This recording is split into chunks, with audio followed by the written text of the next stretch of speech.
O Pastor de Hermas. Primeiro livro. Visões. Terceira visão, sobre a construção da igreja triunfante e as várias classes de homens réprobos. Capítulo 1. A visão que eu tive, meus irmãos, foi da seguinte natureza. Tendo jejuado com frequência e orado pedindo ao Senhor que me mostrasse a revelação que Ele prometera me mostrar por meio daquela senhora idosa, na mesma noite ela me apareceu e disse: visto que você está tão ansioso e quer tanto saber de todas as coisas, vá para aquela parte do campo onde você costuma se deter. Por volta da hora quinta, eu lhe aparecerei e lhe mostrarei tudo que você deve ver. Eu lhe fiz uma pergunta, dizendo: Senhora, para que ponto do campo devo ir? E ela lhe disse: para qualquer ponto de sua preferência. Então escolhi um ponto adequado e me retirei. Antes, porém, que começasse a falar e mencionasse o lugar, ela me disse: eu irei para onde você preferir. Sendo assim, fui para o campo contando as horas e cheguei ao lugar onde havia prometido me encontrar com ela. E eu vi um assento de marfim já preparado, e sobre ele uma almofada feita de linho, e sobre a almofada estava estendida uma toalha de linho puro. Vendo isto, tudo preparado, e no entanto, não havendo ninguém por ali, comecei a sentir pavor, e por assim dizer, um tremor tomou conta de mim. E fiquei de cabelo em pé, e por assim dizer, horrorizado, quando vi que eu estava só. Mas quando me recompus e me lembrei da glória de Deus, tomei coragem, caí de joelhos e novamente confessei meus pecados a Deus como havia feito antes. Nesse momento a senhora idosa se aproximou, acompanhada por 6 homens jovens que eu também vira antes. E ela se postou atrás de mim e me ouviu enquanto orava e confessava meus pecados ao Senhor. E tocando-me, disse: Hermas, pare de ficar sempre orando por seus pecados. Ore pela justiça para que você possa conseguir parte dela imediatamente em sua casa. Dizendo isso, ela me tomou pela mão e me conduziu para o assento e disse aos jovens: comecem a construir.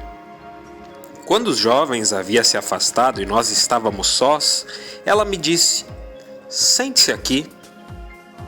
E eu lhe disse: Senhora, permita que os mais velhos se sentem antes. Faça o que eu lhe mandar, disse ela, sente-se.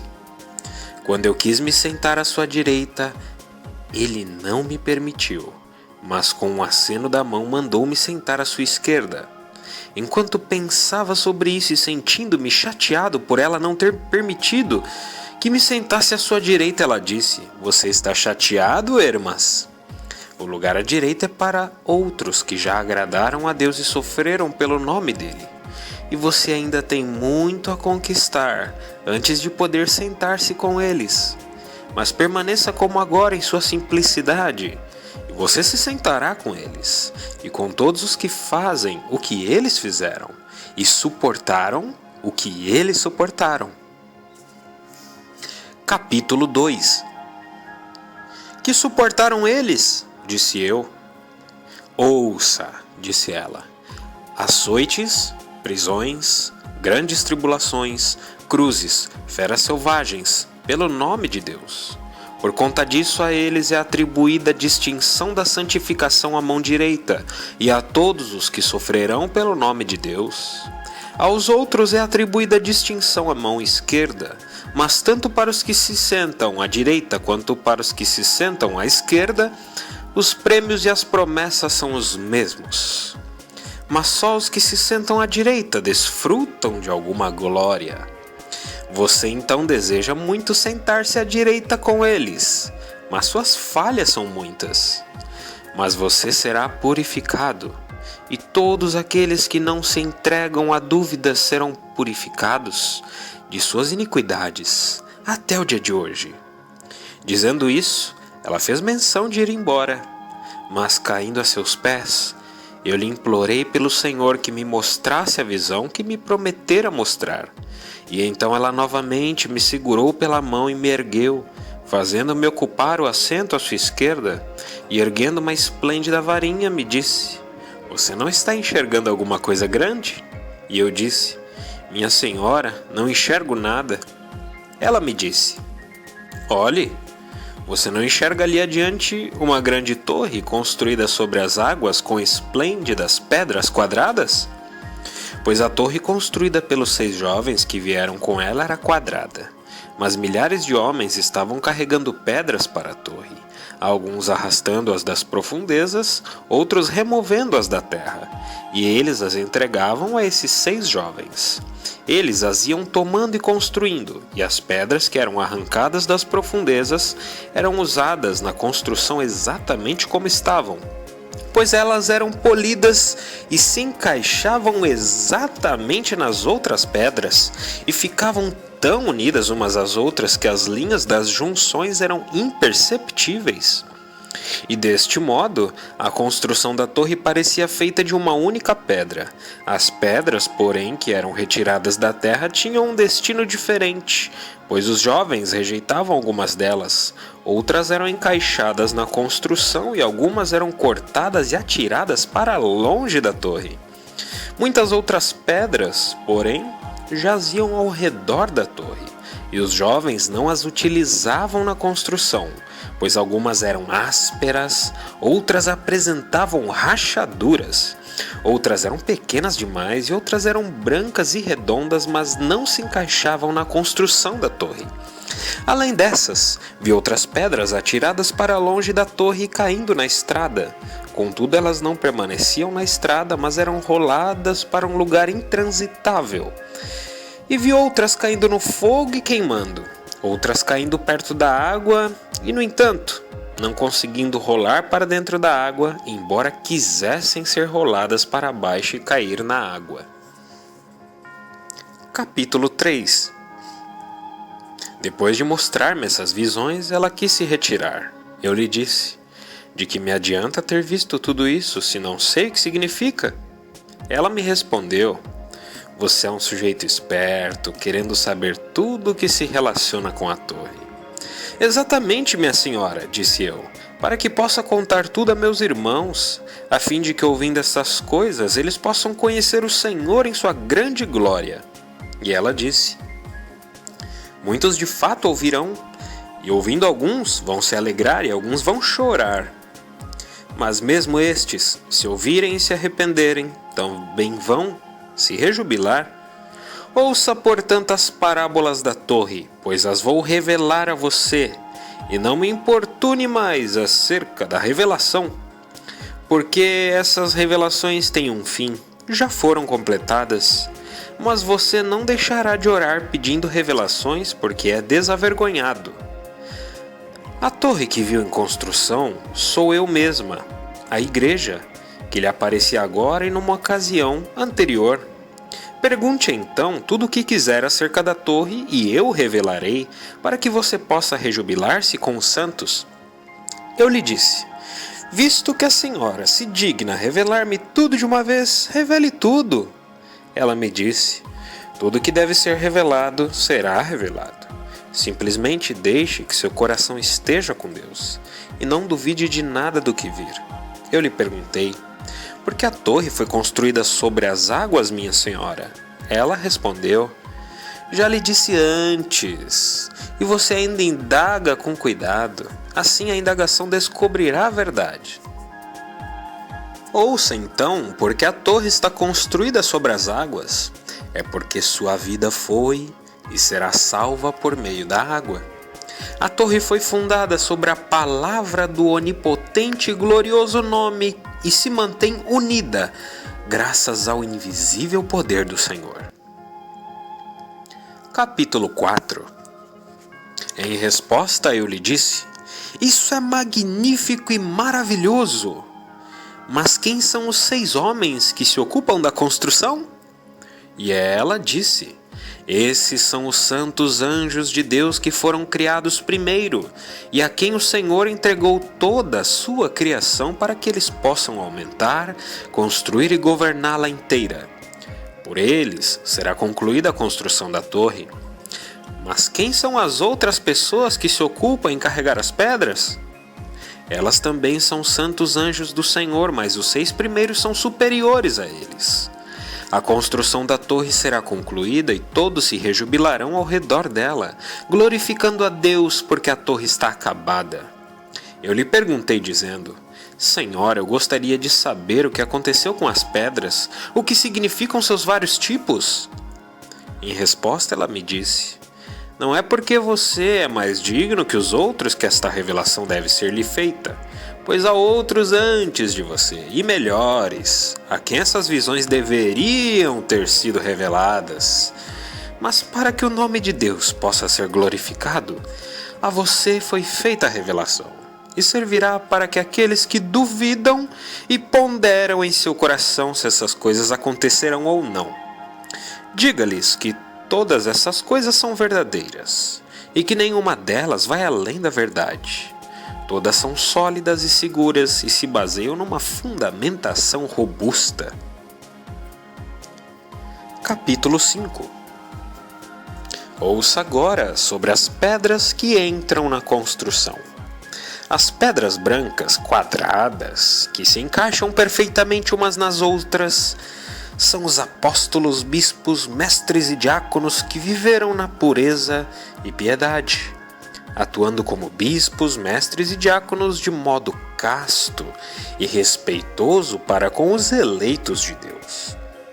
Alguns deles já adormeceram, outros ainda continuam vivos, e eles sempre concordaram entre si e viveram em paz, uns ouvindo os outros. Por isso eles se juntam com precisão na construção da torre. Mas quem são as pedras que foram arrancadas das profundezas e usadas na construção, se encaixam nas outras pedras já utilizadas na torre? Essas são aqueles que sofreram pelo Senhor.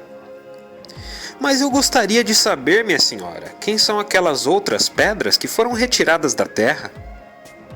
Aquelas, disse ela, que entram na construção sem polimento são os que Deus aprovou, pois eles caminharam pelos caminhos retos do Senhor e praticaram seus mandamentos. Mas quem são aqueles que estão no processo de serem trazidos e encaixados na construção? São os que os jovens na fé e são fiéis, mas eles são incentivados pelos anjos a praticar o bem, pois neles não foi achada nenhuma iniquidade. Quem são aqueles que foram rejeitados e descartados? Esses são aqueles que pecaram e desejam se arrepender. Por isso eles não foram atirados para longe da torre, porque ainda podem tornar-se úteis caso se arrependam. Aqueles então que se arrependerem serão fortes na fé, se o fizerem agora que a torre está em construção. Pois se a construção for concluída, não haverá mais espaço para ninguém, só rejeição. Esse privilégio, porém, só caberá àquele que agora foi colocado perto da torre. Capítulo 6. Quanto às pedras que foram cortadas e atiradas para longe da torre, você quer saber quem são elas? São os filhos da iniquidade, e eles acreditaram na hipocrisia, e a maldade não os abandonou. Por essa razão eles não são salvos, porque não podem ser usados na construção devido à ira do Senhor, pois eles despertaram sua ira. Mas vou lhes explicar as pedras que você viu amontoadas em grande quantidade e não sendo usadas na construção. Aquelas que são ásperas são os que conheceram a verdade e não permaneceram nela, nem se juntaram aos santos, por isso são inadequadas para o uso. Quem são aquelas que apresentam rachaduras? Essas são aqueles que em seu coração alimentam a discórdia entre si e não estão em paz consigo mesmos. Eles de fato estão em paz estando uns com os outros, mas quando se separam, seus pensamentos maldosos permanecem em seu coração. Essas são então as rachaduras que aparecem nas pedras. Mas as pedras que são menores são aqueles que de fato acreditaram e têm uma participação maior na justiça. No entanto, também têm uma participação considerável na iniquidade. Por isso são menores e não inteiras. Mas quem são essas, Senhora, que são brancas e redondas e mesmo assim não são encaixadas na construção da torre? Ela respondeu e disse: Por quanto tempo você será tolo e obtuso e continuará fazendo todo esse tipo de pergunta sem nada entender? Essas são aqueles que tiveram fé de fato, mas também possuem as riquezas deste mundo. Quando, portanto, vem a tribulação devido às suas riquezas e negócios, eles negam o Senhor. Eu respondi e lhe disse: Quando neste caso serão elas úteis para a construção, Senhora? Quando as riquezas que agora o seduzem tiverem sido limitadas, então eles serão úteis para Deus, pois como uma pedra redonda não pode tornar-se quadrada, se partes dela não forem cortadas e descartadas, assim os ricos deste mundo não podem ser úteis para o Senhor se suas riquezas não forem cortadas. Aprenda isso primeiro com base em seu próprio caso. Quando você era rico, era inútil, mas agora você é útil e se encaixa na vida. Seja útil para Deus, pois você também será usado como uma dessas pedras. Capítulo 7. Ora, as outras pedras que você viu longe da torre, jogadas na estrada, rolando para fora dela e caindo em lugares intransitáveis, essas são aqueles que de fato acreditaram, mas pela dúvida abandonaram o caminho verdadeiro. Pensando então que poderiam encontrar um caminho melhor, eles andaram ao léu e acabaram na desgraça, enveredando por lugares intransitáveis. Mas aquelas que caíram no fogo e se queimaram são aqueles que abandonaram para sempre o Deus vivo, e tampouco lhes ocorre em seu íntimo a ideia do arrependimento, devido a seu apego aos prazeres lascivos e aos crimes que cometeram. Você quer saber quem são as outras pedras que caíram perto da água, mas que não conseguiram rolar para dentro dela? Essas são aqueles que ouviram a palavra e desejam ser batizados no nome do Senhor. Mas quando se lembram da castidade exigida pela verdade, recuam e voltam a seguir seus próprios desejos pecaminosos. Ela terminou sua exposição sobre a torre, mas eu, não sentindo vergonha alguma, perguntei-lhe: O arrependimento é possível para todas aquelas pedras que foram descartadas e não se encaixaram na construção da torre, e elas terão lugar nela? O arrependimento, disse ela, ainda é possível. Mas nessa torre, eles não encontram um lugar adequado, mas serão colocados noutro lugar bem inferior. Isso também apenas depois de serem torturados e terem completado os dias de seus pecados. E por isso eles serão transferidos porque tem algo da palavra justa. E só então serão afastados de seus castigos quando a ideia do arrependimento das más ações praticadas por eles houver entrado em seu coração. Mas se ela não entrar ali, eles não serão salvos devido à insensibilidade de seu coração. Capítulo 8. Quando então parei de perguntar sobre todos esses fatos, ela me disse: Você gostaria de ver mais alguma outra coisa? E como eu estava extremamente ansioso de ver algo mais, meu rosto brilhou de alegria. Ela me olhou sorrindo e disse: Você está vendo 7 mulheres em volta da torre? Estou, senhora, disse eu. Esta torre, disse ela, é sustentada por elas, segundo o preceito do Senhor. Ouça agora suas funções. A primeira delas, a que está juntando as mãos, se chama fé. Por meio dela são salvos os eleitos de Deus. Outra, a que tem suas vestes arregaçadas e age com vigor, chama-se continência. Ela é a filha da fé. Quem, portanto, seguir a vontade dela sente-se feliz na vida, porque se absterá de todas as más ações, crendo que, se ela evitar todos os maus desejos, herdará a vida eterna. Mas e as outras? Disse eu. Quem são elas, minha senhora? E ela me respondeu: são filhas umas das outras. Uma delas chama-se simplicidade, outra inocência, outra castidade, outra inteligência e a última caridade. Quando, portanto, você pratica todas as obras da mãe delas, você estará habilitado a viver. Minha senhora, eu gostaria de saber, disse eu, que poder tem cada uma delas? Ouça, disse ela, o poder que elas têm. Seus poderes são mutuamente regulados e se sucedem na ordem de seu nascimento, pois da fé nasce a continência, da continência a simplicidade, da simplicidade a inocência, da inocência a castidade, da castidade a inteligência e da inteligência a caridade. As ações delas, portanto, são puras, castas e divinas. Quem se dedicar a elas e conseguir se ater firmemente às suas obras, terá sua morada na torre, com os santos de Deus. Depois, perguntei a ela sobre os tempos, se agora chegamos ao fim. Ela emitiu um alto brado. Homem tolo! Você não vê que a torre ainda está em construção? Quando a torre estiver acabada e construída, então chegará o fim, e eu lhe asseguro que ela estará logo acabada. Não me faça mais perguntas. Que você e todos os santos se contentem com o que chamei à sua memória e com a minha renovação de seu espírito. Mas observe que não é só em seu proveito que você obteve todas essas revelações, mas elas lhe foram transmitidas para que você possa mostrá-las a todos.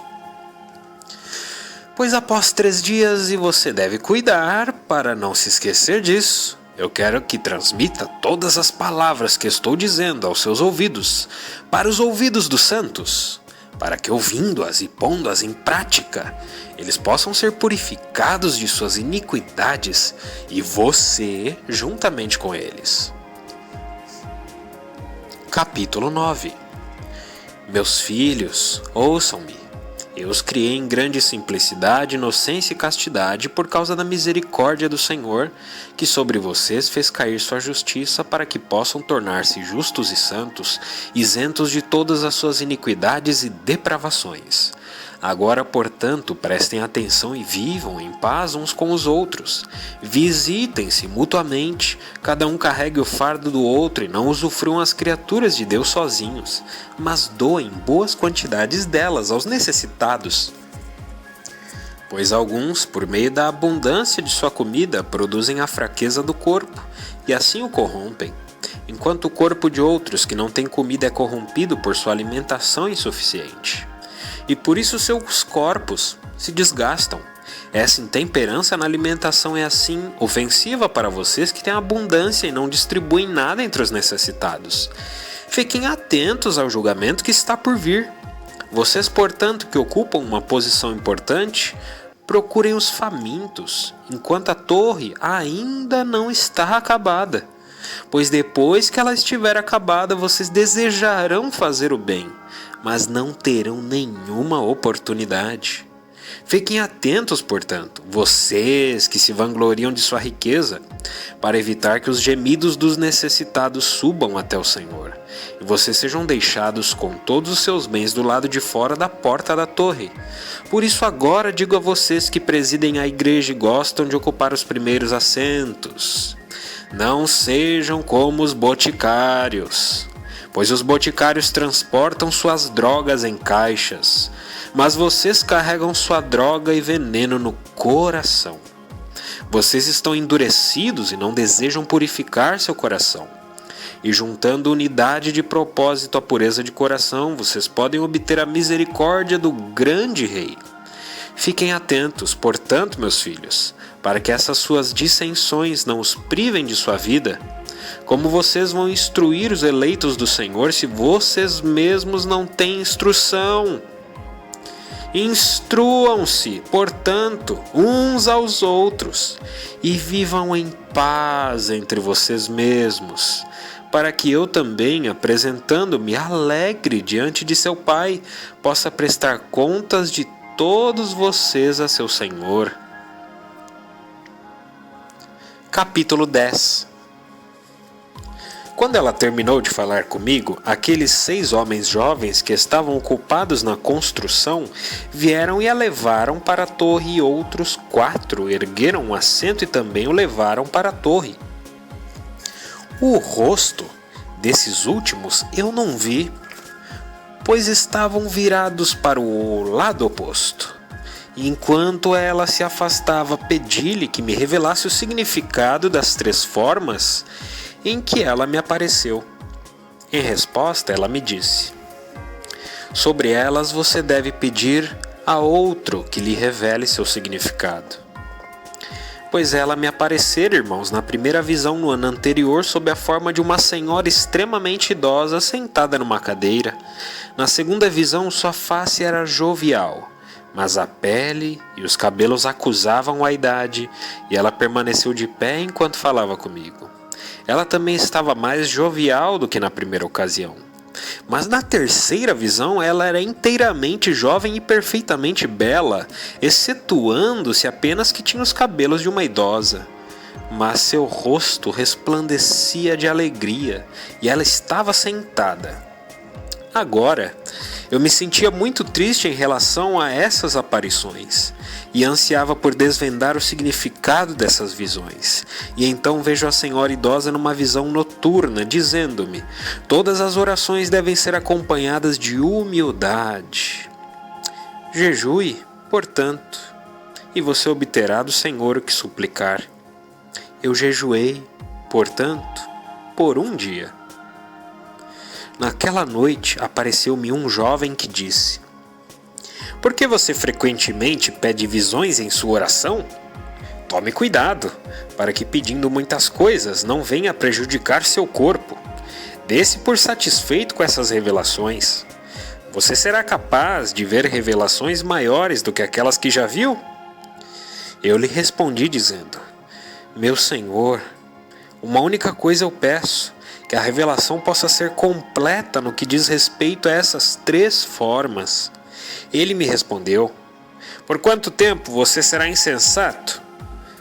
Mas suas dúvidas o tornam insensato porque seu coração não está voltado para o Senhor. Mas eu respondi e lhe disse: de sua parte, Senhor, nós vamos aprender essas coisas de modo mais exato. Capítulo 11. Ouça então, disse ele, o que diz respeito às 3 formas sobre as quais você está investigando, porque na primeira visão ela lhe pareceu como uma senhora idosa sentada numa cadeira, porque seu espírito está agora velho e mirrado e perdeu sua força em consequência de suas enfermidades e dúvidas. Pois, como os senhores idosos que não têm esperança de renovar seu vigor e não têm nenhuma expectativa a não ser seu derradeiro sono, assim você, debilitado pelas ocupações mundanas, se entregou à indolência e não depositou suas preocupações no Senhor. Seu espírito, portanto, está alquebrado e ficou envelhecido em suas tristezas. Eu gostaria então de saber, meu Senhor, por que ela estava sentada na cadeira? Ele respondeu: porque todas as pessoas debilitadas se sentam numa cadeira devido à sua fraqueza, de modo que essa fraqueza possa ser sustentada. Eis a explicação da primeira visão. Capítulo 12. Agora, na segunda visão, você a viu de pé, com um semblante jovial e mais alegre do que antes, mas ela ainda tinha a pele e os cabelos de uma senhora idosa. Entenda, disse ele, também esta parábola. Quando alguém se torna um pouco velho, ele se desespera por causa de sua debilidade e pobreza, e não espera nada do futuro a não ser os últimos dias de sua vida. Então, de repente, alguém lhe deixa uma herança, e ao saber disso, ele se anima, sente-se muito alegre, ganha energia, e agora ele já não fica deitado, mas de pé. E seu espírito, já destruído por ações anteriores, é renovado, e ele já não fica sentado, mas age com vigor. Assim aconteceu com você ao ouvir a revelação que Deus lhe fez, pois o Senhor se compadeceu de você e lhe renovou o espírito, e você abandonou suas enfermidades. O vigor surgiu dentro de você e você ficou forte na fé, e o Senhor, vendo sua força, se rejubilou. Por causa disso, ele lhe mostrou esta construção da torre e lhe mostrará outras coisas se vocês continuarem em paz uns com os outros de todo o coração. Capítulo 13. Agora, na terceira visão, você a viu ainda mais jovem, e ela era nobre e alegre, e sua figura era bela. Pois exatamente como quando algumas boas notícias chegam de repente para alguém que está triste, ele de imediato se esquece da tristeza anterior e nada mais enxerga a não ser as boas notícias recebidas, e torna-se forte para todo sempre. Seu espírito é renovado por causa da alegria que recebeu. Assim você recebeu a renovação de seu ânimo vendo estas coisas boas. Quanto à visão em que ela lhe apareceu ocupando seu assento, isso significa que a posição dela é uma posição de força, porque um assento tem 4 pés e é firme. Pois o mundo também se mantém unido por meio de 4 elementos. Aqueles, portanto, que se arrependem completamente e de todo o coração se tornarão jovens e firmemente estabelecidos. Você agora tem toda a revelação esclarecida. Não peça mais revelações. Se alguma coisa tiver de ser revelada, lhe será revelada.